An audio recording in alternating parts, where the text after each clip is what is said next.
Sprečuvanje na korupcijata. I zato ги поздравувам денеска и учеството и присуството на членовите на Државната комисија за спречување на корупцијата.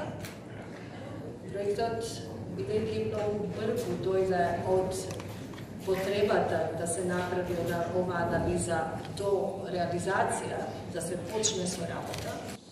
На оваквите анализи се повеќе се согледува, затоа што кога зборуваме за корупцијата, постојано зборуваме дека тоа е системски. Сублимирано ќе ги дадат препораките, односно ќе бидат основа за дефинирање на активностите во акцијскиот план. Закони кои што се однесуваат на или ќе опфаќаат појавната корупција.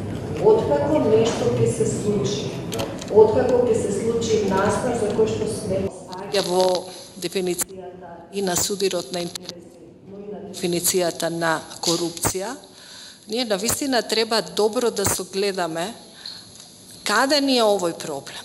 Во комисијата денеска верувам им заложбата да сите граѓани ова држава и на оние кои што решиле да останат и на оние кои што не останале токму поради овој проблем.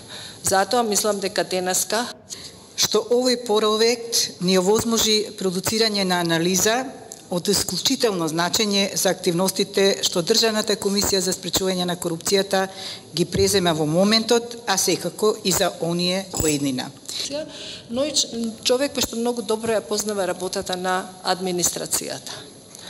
И ако ги погледнеме сите сфери, сферата здравство, сферата јавни набавки, сферата образование, секаде треба да направиме една анализа на а тоа е подготовка на националната стратегија за спречување на корупцијата и судирот на интереси. Тргнувајќи од факт дека оваа стратегија треба да биде изготвена без претходна извршена проценка на ризиците од корупција и ка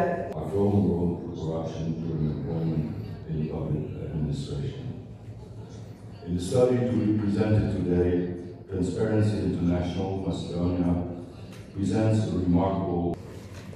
Ова анализа јас ја гледам како една коцка обслужувалката што ќе продуцира целиот мозаик на стратегијата. Во првата фаза, како што ќе чуете понатаму, анализирани се 21 попис, 19 закони. Thank you very much.